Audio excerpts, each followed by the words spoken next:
Hey, how you doing, everybody? Oh, hey, how you doing? Oh, hey. Of course, we have to honor, what's the date today? Hold on. September 22nd, 2023, Year of God. Year of Allah, really. The most beloved segment in any show ever. Person of the day.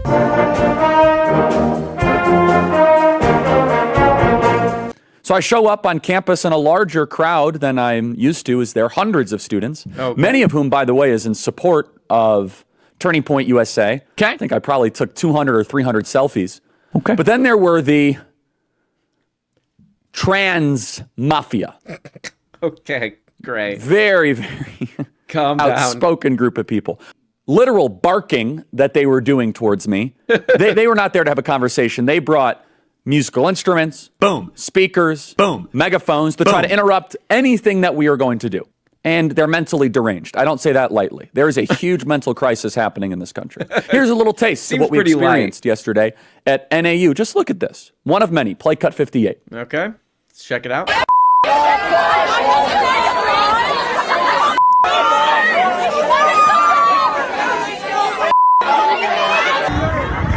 Okay.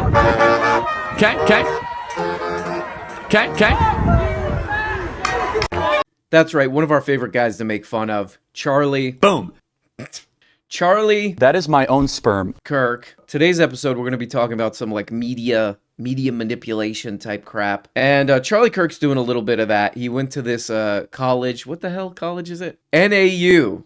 Northern Arizona University in Flagstaff, Arizona. So he goes there. He goes there to create a viral moment, you know, college kids yelling at him. You know, this really is catnip for Charlie Kirk's audience. They like to get pissed off at younger people. So these college kids were kind of like messing with Charlie Kirk, you know, giving him a little bit of a hard time. Giving him a little bit of a hard little face, you know. They were going like this to him. Boom, boom, boom. But I think it's funny that one of the things they did to mess with him was they were playing Louie Louie. Okay. I live next to a park where a brass band plays all the time. They're constantly playing Louie Louie. What is it with brass bands and Louie Louie? They're like, ooh, when that "we gotta go" hits. We gotta go. The other funny thing is that Charlie Kirk was trying to do like a Steven Crowder thing where he tries to get college students to debate him. And the debate is titled, "Prove Me Wrong, the Government is Lying to You." It's funny because everything that Charlie Kirk does is like a stupider version of something. But that debate topic is so broad that it's stupid. It's stupid. The government is lying to you. What do you mean? Like how? What? Like for Charlie Kirk, it's going to be what? Like something about the vaccine or something?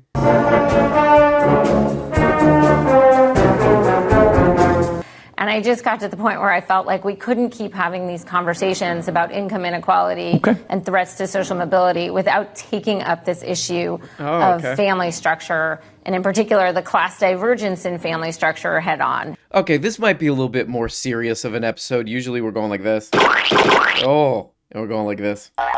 Usually we get weird. But I find this to be a pretty fascinating story. I guess this is kind of a story about how you can't really trust the media, you know? I first found out about this story through this guy, Matt Brunig's blog. The article is called "Doing the Marriage Thing Again." Okay, so what the hell is this goddamn story? This lady, what's her name? Melissa Kearney. She's a University of Maryland professor of economics. She's got a book. What's this stupid book called? The Two-Parent Privilege: How Americans Stopped Getting Married and Started Falling Behind. The New York Times, The Atlantic, and The Washington Post twice have done pieces promoting the book. Outside of that, I think it's really important, and again, potentially uncomfortable, but important that we reestablish a social norm of two-parent families for kids in this country. The fact that 30% of U.S. kids are now being raised outside a two-parent home, more than in any other country in the world, is not good for U.S. kids. It's not good for families. It's not good for the single parents whose economic security is undermined, and it's not good for society more broadly. I mean, this lady's been everywhere. She's been on NPR, all this crap. And her being an economics professor, I think, really gives an air of credibility to this. But if you think about this for a second, she's setting this up as an economics problem, right? You know, there's single mothers out there. She's mostly talking about single mothers are the problem here. There's single mothers out there who have made the choice to not take an additional average income. You know, they just kind of looked at that and they said, no, I don't want that. Instead of there was some problem with the relationship, it didn't work out. It would have actually been worse for the a second parent to stay. So this does seem insane, honestly. And here's what I kind of think is going on here. And again, this is all over the media. The media is like heavily helping promote this book. This is from a review on Amazon. Wealthy conservative Catholic academic decides single moms are the problem. Hey, give her a break, man.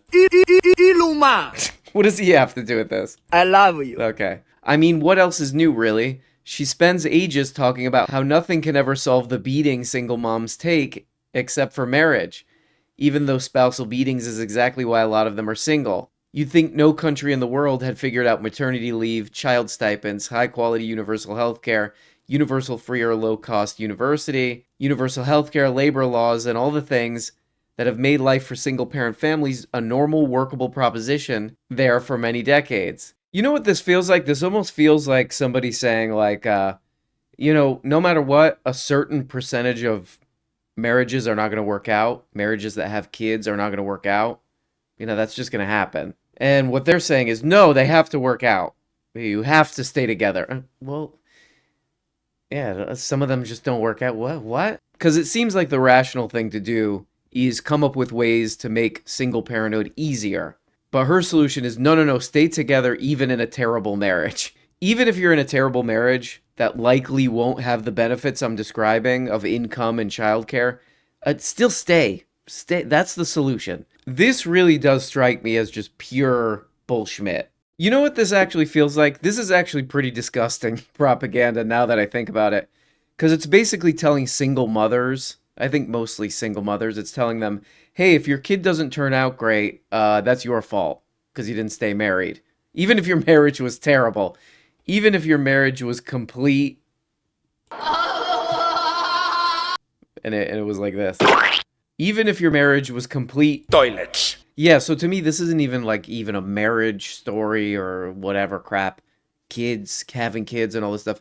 This is a story about like media, how you can't really trust the media. Okay, here we go. This is from the Matt Brunig article on this lady's book on this stuff. This is easily the goofiest thing about this discourse. To hear Kearney talk about it, you think that the single mothers of the world are turning down $44,000. Okay, so $44,000 is like the average she came up with. Like, oh, if you stay married, the average, high school graduate or whatever is going to be making $44,000. So single mothers are turning down $44,000 and hundreds of hours of free childcare each year. But why would someone do that? If that option is as incredibly beneficial as Kearney says it is, why don't people select it? Do people want their lives to be bad rather than good? The solution to this seeming paradox is that Kearney and her ilk are just obviously wrong that the missing parent is otherwise an average person who would make average monetary and non-monetary contributions. Right, so the other parent is a... Pendejo. Okay, so anyway, we kind of know this lady is wrong here. She's basically saying we need to use social pressure to keep people married because that's better for the kids. We know that's not true, but this article, this Matt Brunig article, has a really funny way of describing this. Check this out. Let's say we sorted couples based on the relationship quality. In this distribution, the first percentile couple is in a living hell. Substance abuse, violence, criminality, you name it. The 100th percentile couple is in a paradise. No conflict ever. Super high earning. Equal contributors, and so on. I think we can all agree that at the lower end of that distribution, it would be better for the kids if their parents' cohabitation ended. With these agreements established, the question becomes purely one of where in the distribution does net negative turn into net positive. Is the 5th percentile relationship a net positive? The 10th? The 30th? Okay, so what does all that mean? Well, what this lady is saying is she's just like, stay married. We need societal pressure for people to stay married so that they can have 2 incomes and blah, blah, blah, blah, blah. And more free childcare and blah, blah, blah, blah, blah. But what Matt Brunig is saying is like, there's just gotta be marriages that are actually worse for kids than if the parents split up. That just has to exist. And he's basically saying, if you want to do something interesting as an economist, show us where's the line? At what point is a marriage better or worse for a kid? I mean, this goddamn lady is not telling people to stay in abusive or terrible, decrepit, disgusting marriages just so that there can be two incomes or whatever, right? Right, lady? Yeah, this is just propaganda. And this is like why the media, is, you can't really trust it, You can't trust what you read or hear on any of these things. It does seem designed to convince us that, like, oh no, we shouldn't just deal with the fact that some people are going to be single parents, and let's make that easier. And if you need to leave a marriage, that's fine. You'll be okay. You're not going to be in a tragic, you're not going to be in some tragic situation where you have to live in a dumpster or you have to live in toilets.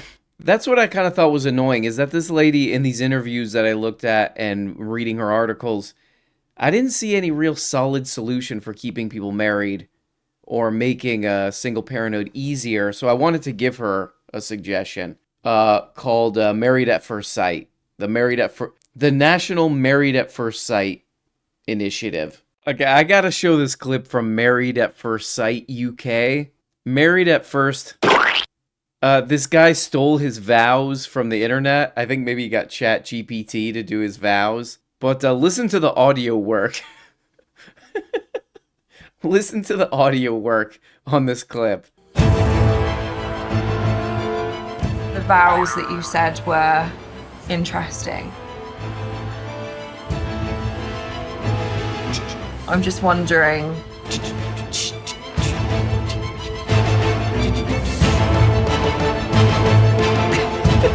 Were they taken from the internet? That's absurd.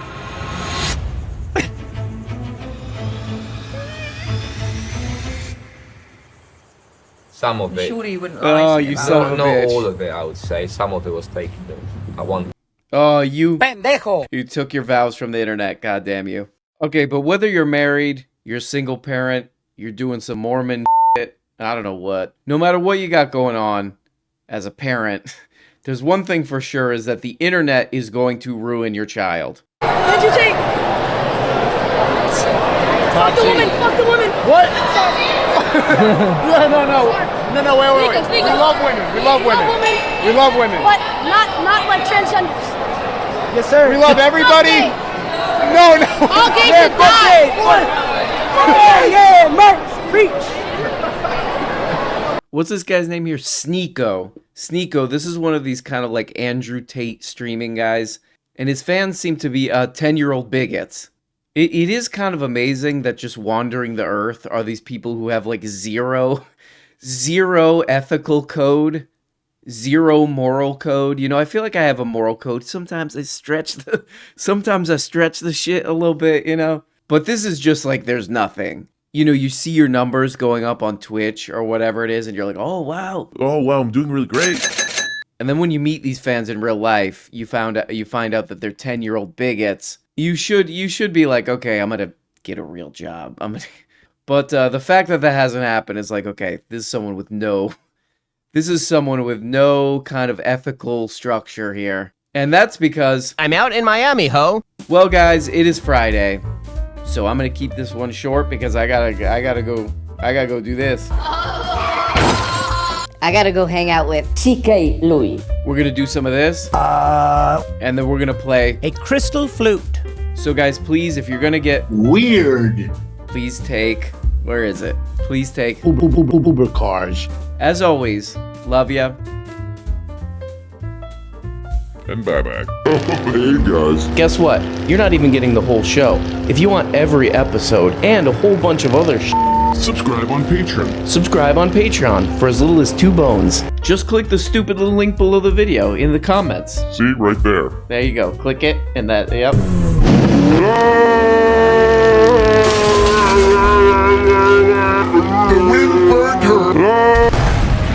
When you become a patron for as little as 2 bones, you get the Tuesday, Thursday, patron-only episodes. You also get the weekly Book Oblega show where we talk about important books. The questions and comments thing where you can ask questions and make comments and all this crap. All for less than the price of a rancid Charleston chew. And for only 25 putrid little dollars, You can become a producer. that's right, support the show and get your name up here. Look at these people. Look at these people that make the show possible, okay? God. I mean, without these beautiful people, this show goes straight into the dumpster. A rotten, you know, just wet, disgusting dumpster, you know, behind a restaurant. So there's old milk in there. That's where this show ends up without these people. Is that what you want? Okay, I guess it's what you want. I'll just leave. Nope, it's done. It's too late. Okay? Here we go. Here's the dump truck. Here's the dump truck come to pick up the show. This is what would happen with no producers. Thank you.